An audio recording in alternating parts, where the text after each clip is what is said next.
If you want to get more done, you need to know this statistic, which has been pretty shocking when I found out that studies have shown that the average person loses nearly 3 hours a day due to distractions like scrolling on socials, switching between different tasks, or simply deciding or not being able to decide what to do next. And added up, that is like 1,000 hours a year gone, not to work, but to just mental clutter and overthinking. And I found out through reading a lot of books and articles that the truth is we all have the same 24 hours, but how we decide to use them, that's what determines whether or not we spend the day feeling fulfilled or frustrated. And here is how I have gone ahead and made time for everything that matters to me, whether it's working with clients, working out with my mum, meeting up with my partner, enjoying the weekend, starting this YouTube channel, or growing a course and community on the side. All of this is achievable, but you have to follow the right steps. So the first step is really to start before you're ready. There is a quote that you don't have to be great to start, but you have to start to be great. And I love that one because we all know that perfectionism, that is the biggest trap of all, because waiting until you have the perfect plan or the perfect tool or the perfect mindset means that we never really start. And here's the truth that we really need to drill into our skulls is that done is always better than perfect. You can always refine later, but you can't really do much with an empty sheet of paper. You can't edit what doesn't exist. So let's all go ahead and just lower our expectations, especially in the beginning. At the start, your first draft, it's not going to be your best work ever, but motivation, it comes from action, not before it. And you don't need to feel ready to begin. Just start moving, building momentum, and momentum is what then truly builds confidence. And number 2 is to start to try to time block your day. That has really, really helped me because, as Robin Sharma said, what gets scheduled gets done. And if your to-do list feels like it's endless, you can never get to all of them, time blocking can really be a life changer.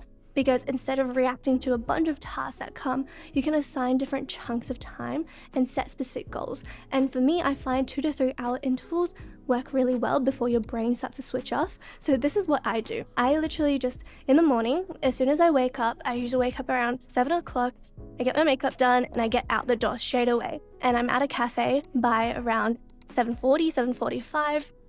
I write down a list of to-dos for the day, and then I would block them off into what's achievable within this 2 hours. Because I find that if I stay over 2 hours in a cafe, I start to feel bad. And I don't want to hog up the table for too long. So I just order a drink or order some food, and I start doing the task that'll take me up to those 2 hours. And because I know it's finite and I get to have a break after this 2 hours, I start becoming a lot more productive. So that is how you break it up into bite-sized chunks. And then next is kind of pairing it with environment switching, because your environment is super important and key to productivity. When you switch your environment, you almost get like a reboot. So then I go to a different cafe, and I cafe hop quite a lot, pretty often if I'm not going to see clients or doing any meetings. And then I reset that momentum again. I go into a new environment, and then I just go at it again for the next 2 or 3 hours. And remember, at the end of the day, your schedule, it is a tool. It is not a prison. Stay flexible, but be consistent, and that's how it's going to work for you in the long run. The key is not to prioritize what's on your schedule, but to schedule your priorities. And I think that is a quote by Stephen Covey, and I love and stand by it. Number 3 is make a checklist and really celebrate progress. So I know, as I said, that checklist can be intimidating, but what I've found is the satisfaction of having that progress written down and checked off is really, really satisfying.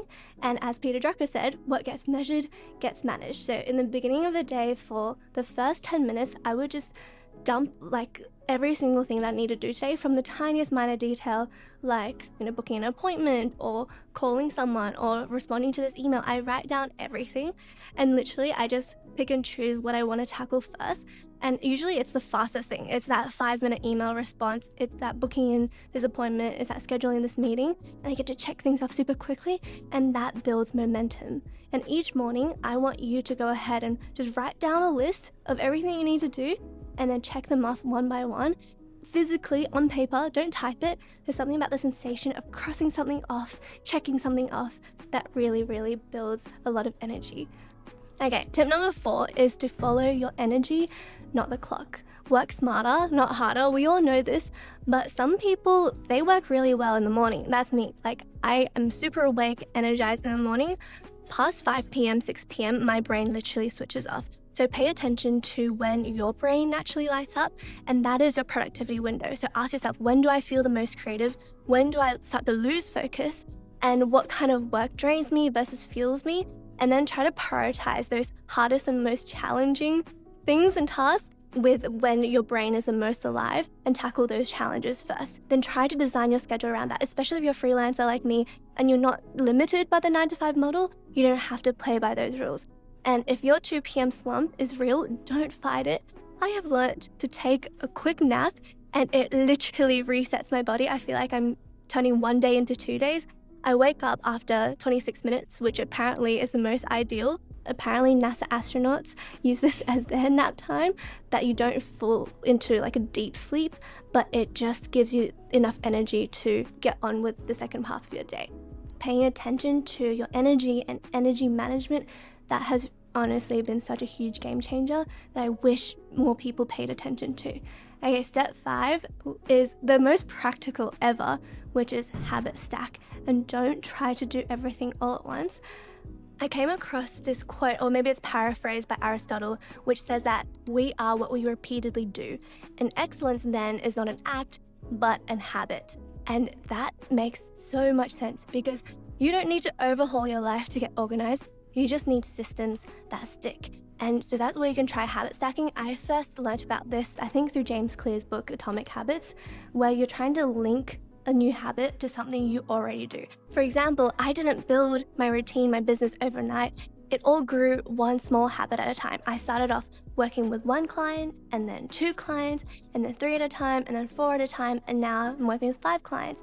And then it's only after I did that for a couple of years that I started adding YouTube and started building this channel, adding in 1 YouTube video every single week to the mix. And then it's only after 10 or 11 months of consistently being able to stick to the rhythm of putting out 1 YouTube video every single week that I started doing weekly email newsletters. And I'm going to stick to this for quite some time before I decide to add anything else to the mix. It's just like when you hit the gym, you go once a week first, and then go twice a week, and then go 3 times a week. Because I've tried this myself, trying to go 3 times a week in the beginning, and then just burning out and just kind of ghosting my membership. I've been there, and I've seen so many friends do the same thing. Do what you can to begin with, and then slowly build on top of it. That is the key to long-lasting progress. And if you're someone who is also trying to build a business, start freelancing, try to make more money, but you still feel stuck, I want to share with you a little masterclass that I'm going to host upcoming, where I'll show you exactly how I step by step went from becoming a pretty unfulfilled 9-to-5 designer to going freelance, becoming self-employed, and building a pretty healthy profit margin for myself and earning consistently over $132,000 every single year. You're going to learn exactly how to do it step by step, how to build these habits and the actual strategies that's going to get you to 10K months without burnout or having to do too much cold outreach. This is a system that I use and actually works. So just scan the QR code on the left if you want to join. But at the end of the day, I really want you to remember that you can't create more hours in the day, but you can create more clarity and focus within them. And it's not that we have too little time, but it's that we tend to waste quite a good deal of it. So start before you're ready, block your time, follow your energy, and remember, it's not about doing everything, but it's about doing the right things with the right purpose and actually try to enjoy it, because that's what a life worth living is really made out of at the end of the day. If you enjoyed this video, I know you also love this one on the left right here. If you prefer listening on the go, we also have a podcast version called the Brand Creator Podcast. Thank you so much for hanging out with me today, and I'll see you in the next one. Bye.